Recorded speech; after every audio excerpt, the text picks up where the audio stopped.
Chris turned up on the other side of the riverbank. I'd gone across inland trying to cut off a corner and ended up on the wrong side of a range, so I've had to come back out, and I'm going to get back in the water now. And Chris is about half a k downstream, he said, so it was a little error on my part. I'm just tired, and I'm anxious to walk more than paddle, because paddling this thing is just so slow and painful. But I think we're nearly done for the day, well and truly.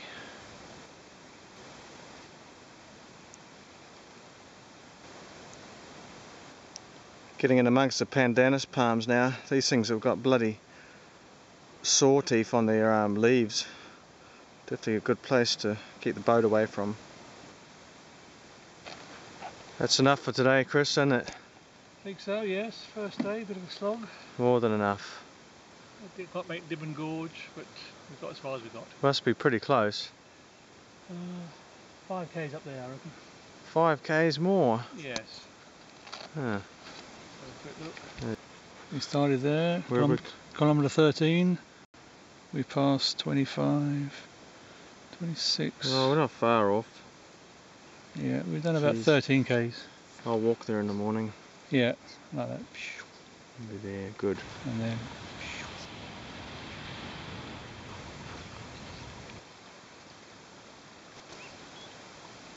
We're about to set out on day 2. The best way survived the night. I managed to keep all the hot embers away from it, so it's still pumped up, ready to face today's challenges. There's a lovely camp coming up to 6 AM. We're out of here.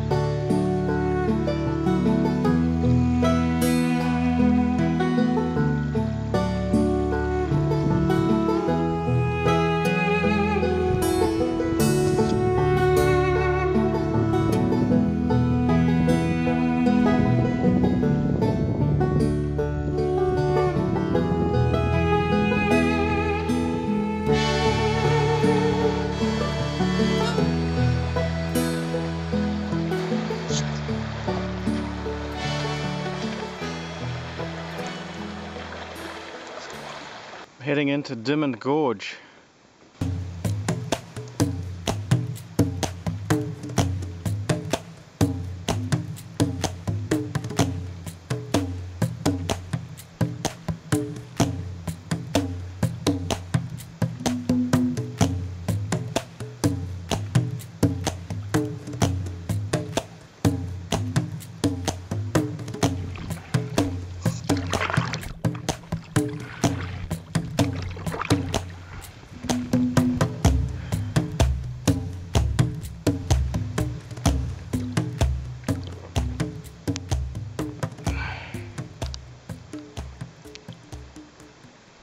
This is beautiful, unbelievable.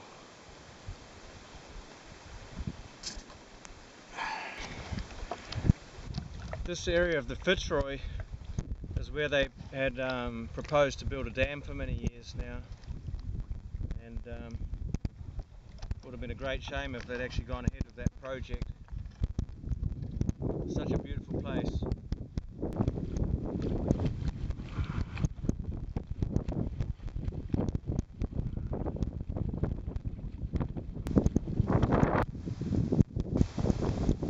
This is morning tea, day 2.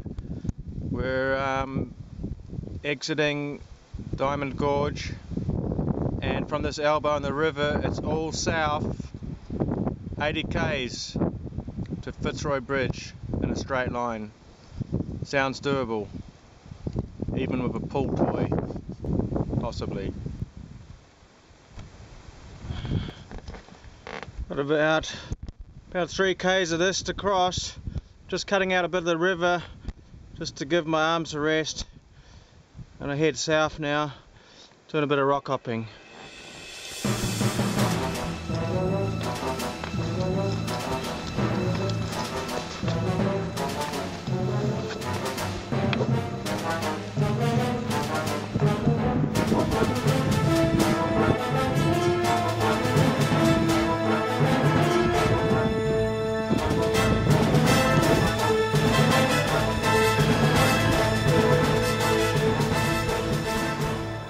Country's really starting to open up to the south as we get out of these ranges, but already the going is changing completely,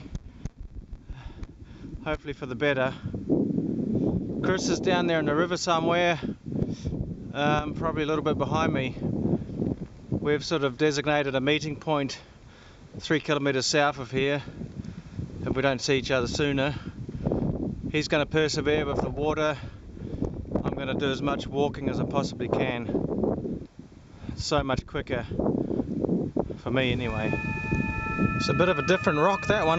No idea what it is, but it's really dark and significantly different to everything that's around here.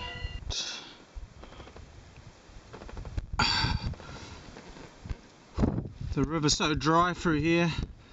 Chris is back there somewhere. He's going to be doing a lot of walking shortly. Geez, I'm loving this this boat hat. It's really good. I think I might start wearing one just generally because it gives such good shade when you're walking. Really liking that.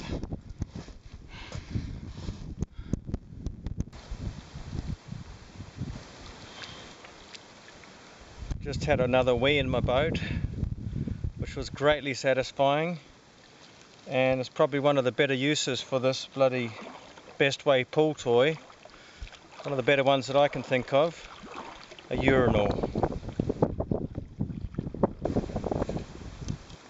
I just disturbed my first croc of the trip halfway through day 2. He was just down there sunbathing, and as I walked across the rocks he scurried off into the water. So there are crocs in the water, which isn't all that comforting considering there's only about 0.5 millimetre of very low grade PVC between my arse and potentially their teeth. Where are we, Chris? We're here now at the gap, the last range in the King Leopolds. We started there yesterday mid-morning. Kajaput down there last night. Short day this morning. We had a good day. Put the dim into 10. Came through here, and now here we're at the gap. Okay. 1 o'clock. So this is the edge of the Leopold Ranges. That's it. Yep. So once we get south of here, that's the last we'll see of them. Yep. Out in the open we'll be. Yeah. Here we are. Look, we're having lunch right in the gap. That is the edge of the Leopolds. I remember seeing this when we flew in. It was like the first of a series of large swells coming in off the ocean. That's it. Yeah. And this is it. This is the first one we saw as we flew in. It was a lovely sight. And now we're right on the edge of them, and this is lunch break, day 2. Yeah. Good spot.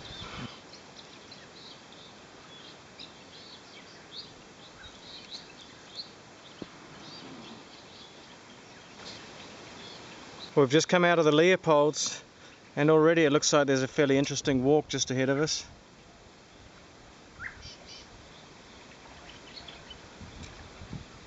The vegetation is quite dense.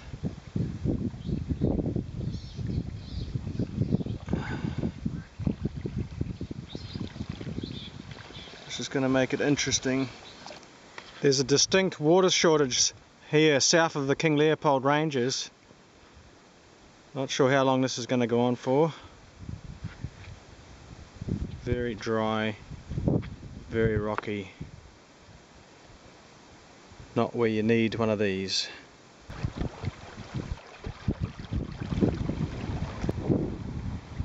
Well, we found some water again, and I found this beautiful little croc habitat.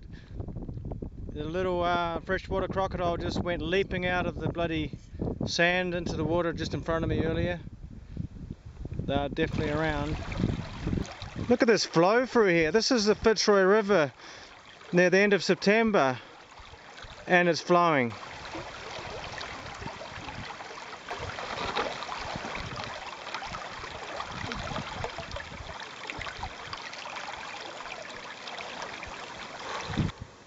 We're pushing on into day 2. It's coming up to 5 o'clock. We've been going since 6 o'clock this morning, and we've only made 4 kilometres since lunchtime. Just look at this terrain, it's so bloody rocky. and water has been very scarce, so probably just about time to make a camp. But while we've got light, it's probably best to just keep going.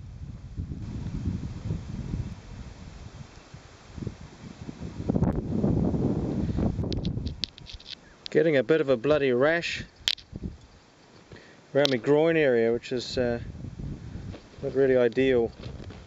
Just stopped to put a bit of cream on it.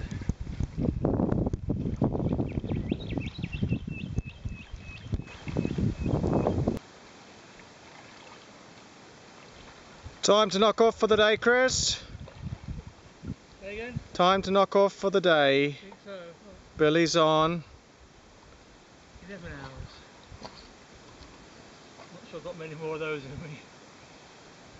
Oh, I'm so thirsty. Drink some river, mate. Yeah.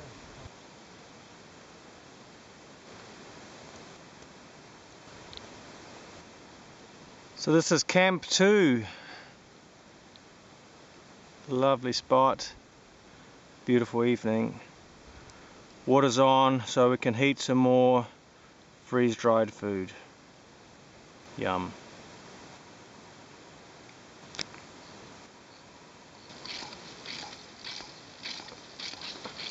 What are you doing, Chris? What do you think? Tell the audience. The audience can tell, they're not stupid. All you got to do is show, they can work it out.